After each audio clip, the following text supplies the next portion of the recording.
ধর্মনগরে হাফলং পঞ্চায়েতের উদ্যোগে সুবিশাল তিরঙ্গা র্যালি। আগামী 15ই আগস্ট ভারতের স্বাধীনতা দিবসকে সামনে রেখে আজ বুধবার ধর্মনগর মহকুমার যুব রাজনগর কেন্দ্রে হাফলং পঞ্চায়েতের উদ্যোগে অনুষ্ঠিত হল এক বর্ণাঢ্য ও সুবিশাল তিরঙ্গা র্যালি। র্যালির সূচনা হয় দেশপ্রেমের উচ্ছ্বাস ও দেশাত্মবোধক স্লোগানে। স্থানীয় পথ ঘুরে র্যালিটি শেষে পঞ্চায়েত কার্যালয়ে সমবেত হয়।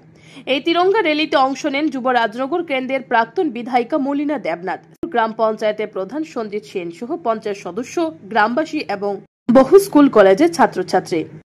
উপস্থিত বক্তারা স্বাধীনতা সংগ্রামীদের আত্মত্যাগের কথা স্মরণ করে নতুন প্রজন্মকে দেশ গঠনে এগিয়ে আসার আহ্বান জানান।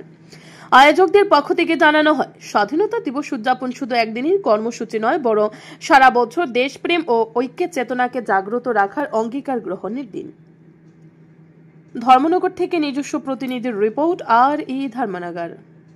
সবাইকে নমস্কার।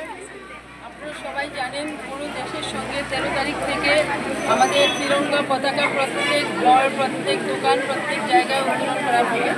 এবং আজকে হাফলং গ্রাম পঞ্চায়েত আমাদের পঞ্চায়েতের উদ্যোগে সুন্দর একটা র্যালি বের করেছে।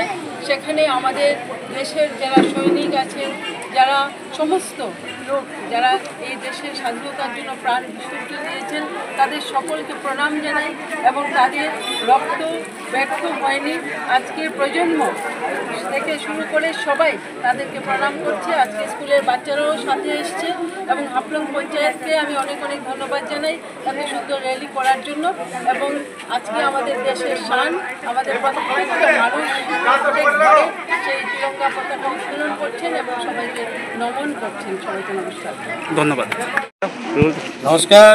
আজকে আমরা আগামী 15ই আগস্ট, আমরা সবাই জানি ভারত স্বাধীন হয়েছিল সেই 15ই আগস্টের দিনটি। আজকে আগস্ট মাসকে আমরা স্বাধীনতার মাস বলে থাকি।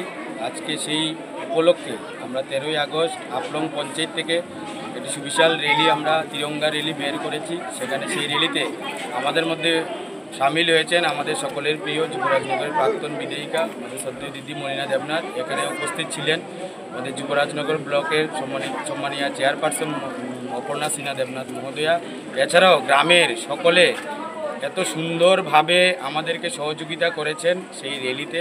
আমরা সেই র্যালি থেকে জানান দিতে চাই যে আমরা প্রত্যেক বাড়িতে, প্রত্যেক বাজারে, প্রত্যেক দোকানে যেন আমরা সুন্দরভাবে সেই স্বাধীনতা দিবসটিকে আমরা পালন করতে পারি এবং মানুষ যারা আগামী প্রজন্ম আছে, আগামী প্রজন্মের ছোট থেকে বড় সকলকে যেন সেই স্বাধীনতা দিবসের সম্মান জানাতে পারে এবং যারা এই দেশের জন্য বলিদান হয়েছেন, যারা দেশকে স্বাধীন করার জন্য আত্মবলিদান করেছেন, সকলকে আমরা পঞ্চায়েতের তরফ থেকে শ্রদ্ধাপ্রীতি এবং প্রণাম জানাচ্ছি। সকলকে আবার নমস্কার, ধন্যবাদ।